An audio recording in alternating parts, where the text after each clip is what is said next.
Hello, thinkers. Today we are going to be discussing that phrase that is commonly flown around or utilized within our community. The phrase that says, marry your kind. What does that even mean?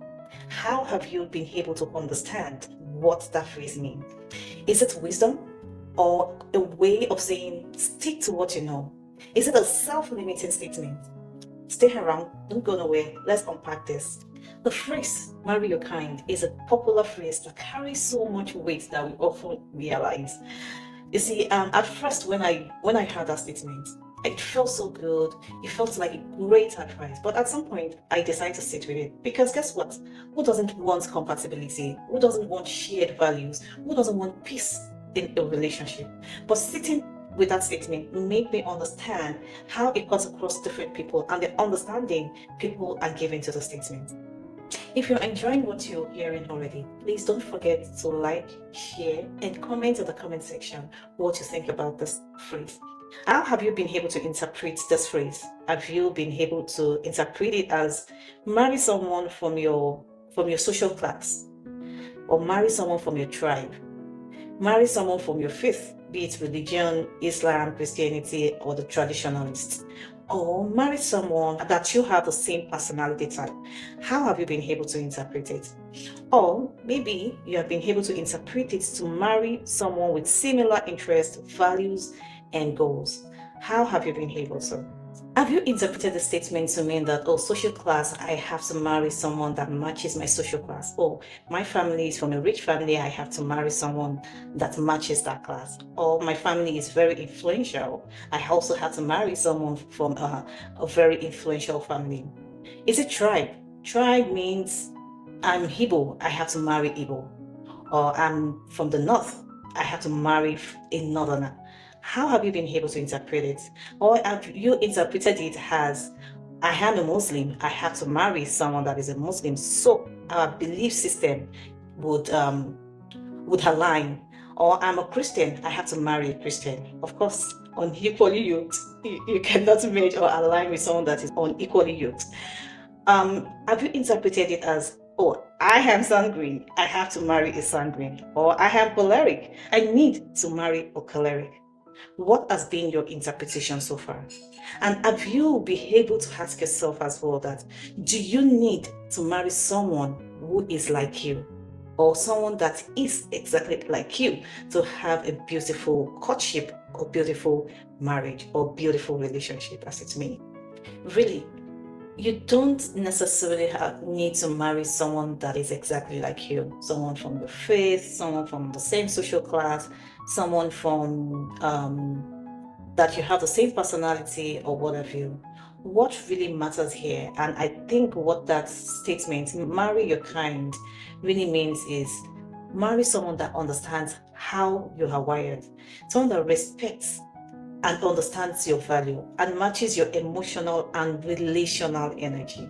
That is the most important thing that I think that statement is talking about. Marry your kind is less about the surface similarities. It is more about the alignment. What should you be aligning on? What are the things you want to look into that you want to gain? Ensure that you and your spouse gain alignment on. So talk about the tribe, the faith, the personality type, and what have you. Remember that we all evolve, and the kind of person that you are at a certain age, at age 25 for instance, might not be the kind of person you would be at age 35. Because why? Growth happens, environmental factors, where you have at time, things can change. I remember I was talking to someone a while ago while this individual was telling me that he or she would love to marry someone that is very fashionable, someone that can dress so well, someone that can touch up, and someone that can just dress and make it turn. That is the kind of person he or she wants. However, I just threw the question at the person, not to cause any discouragement or whatever. I just thought of it like, okay, so what if you marry this person that knows how to dress and all of that, and at some point in the marriage, this person doesn't like it anymore? Things happen, people change. right? It could be religion, it could be faith, it could be the belief, it could be the season of life the person is in, and the person changes. So what happens to the relationship, to the marriage? What happens to how you want to continue your relationship with this person? So I mean, people change, people evolve, and that is very normal. That is why it is mostly important and powerful to focus on shared values, emotional intelligence, and relational readiness, rather than focus on shared hobbies or a mirror image personality. You get what I mean? Don't get me wrong here. There are advantages of marrying your kind. I'm not saying here that it's completely wrong. But what I'm saying is what you focus on determines on how this can work for you. Advantages of marrying your kind could be you have more emotional ease, you have the same shared value, fewer arguments over deeply held beliefs and values. You could have more smoother conflict resolution. Say, for instance, let's talk about the personality type. If you are a phlegmatic and you marry a phlegmatic, right? You might be able to handle issues more or arguments more because peace is the core thing for both of you. You get what I'm trying to say? Or talk about the tribe. You come from the same cultural background. There might not be so much differences in some cultural beliefs that you have, and also when you have issues or you need conflict resolution, families can step in and help you resolve such issues. I'm not saying that is an ideal, but I'm saying that it does happen that way. If you marry your kind to have lower pressure to perform, you're accepted for who you are, not who you pretend to be. And there is also that room for mutual growth.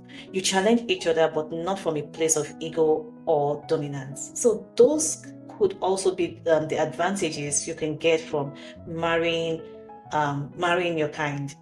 So tell me one thing that has advantage and no disadvantages. Maybe my memory is failing me. I'm growing too old. So if you do, please drop it in the comment section so I can revive my memory on one thing that has advantage without disadvantage. So we're going to run through the disadvantage of marrying your type if that phrase is misinterpreted or misapplication of the phrase as well. First thing foremost is it can limit exposure to growth. So take for instance, two sanguines marry each other. The sanguines like to go out, sanguines like to shop, and at the phase or season of their life, they start to have children. Who is going to stay back and take care of the children? Because they both like to go out. Talk about their finances. They like to shop. How would they be able to manage impulse buying? So those can be a downside or disadvantage of marrying your type. There are others, right? I'm just going to run through them. It can also reinforce bias. Used wrongly, this phrase become excuse to avoid deeper connection across class, race, culture, or personality. So it has its downsides as well if misinterpreted or misapplication of the phrase. I'm really hoping that you understand where I'm coming from in terms of this phrase. What I am trying to drive at is when you hear this phrase, marry your kind, what does it really mean? Do we share similar values about life, about love, about partnership? Do they respect how I think, how I feel, or how I grow? Can we talk through our differences without shaming each other? Do I feel emotionally safe and inspired by them? There's so many things to really look at, really, rather than trying to look at your type or your kind in those categories. Compatibility isn't about having the same personality type. It's about having the same emotional goals and relational mindset. So just before we go, my final thought is marry a kind that is kind is much more important than marrying your kind. At the end of the day, it's not about marrying your kind. It is about marrying someone kind to your soul, someone that will be kind to your vision and your mission and your purpose in life. That is what really matters. Someone who will bring peace, not confusion. Someone who will bring growth, not manipulation. Someone who will bring safety, not performance. Marrying someone of your kind that understands and have kindness towards your vision, your goal, your purpose in life, it's very, very much more important than marrying your type based on the social class, faith, and what have you. In other words, marry your kind as much as it sounds like the best or good advice you can hear. Marrying a kind person. Marrying a kind person might be the truest wisdom of all. Tell me, how do you even spot a kind person? Or how would you even spot someone that can support your values? I tell you, these things are not really difficult to spot. One of those things is someone that respects your boundaries without taking it personally. And I have heard different experiences of couples that they have shared with me. Imagine a couple trying to tell the other partner that, because of what is going on, I need space to be able to think or to be able to regulate my emotion. And the other partner would flare up just because his or her partner has mentioned the word boundaries, not trying to understand why his or her partner is trying to set up a boundary just for that situation or the season of life they were in. Do you get that?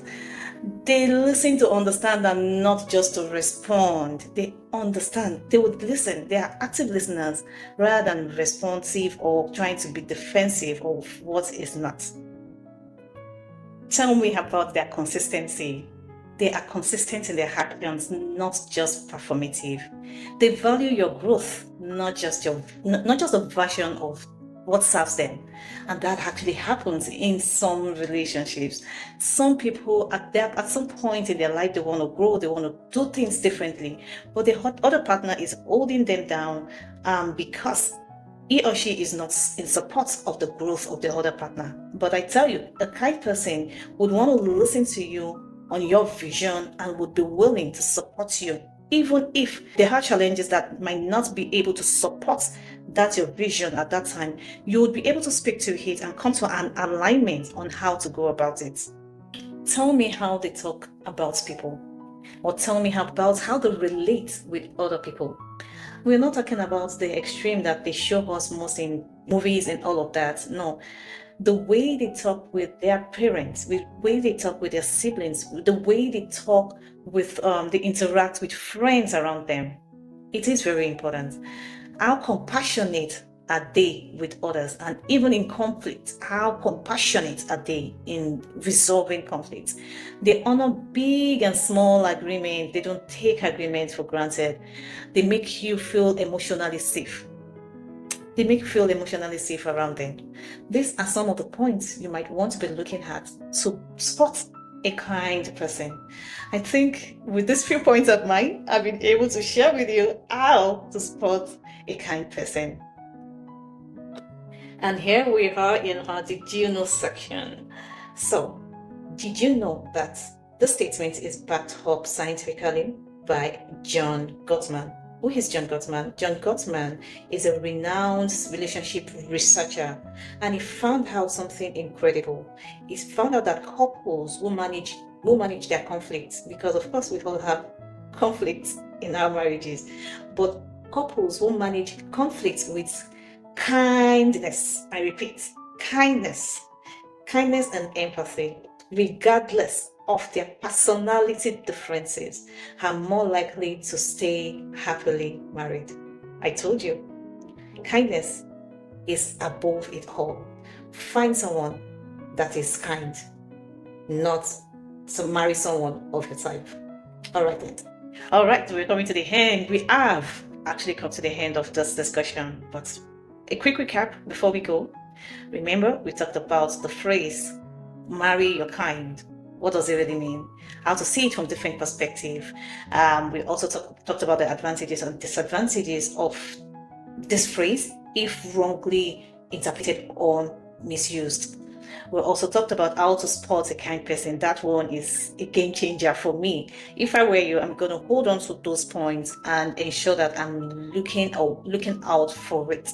I want to spot a kind person. I want to marry a kind person because I want my life or my relationship or my marriage to be peaceful. I'm not saying you're not going to have disagreements, but it is going to be better off. Marry a kind person or have a courtship or relationship with a kind person. And we also talked about the gender section. Yes, I didn't have that. We talked about that as well. So see you in the next video. I don't know what we're going to be talking about, but I am going to show up on your screen. All right. Thank you, everyone. Bye for now. And bye.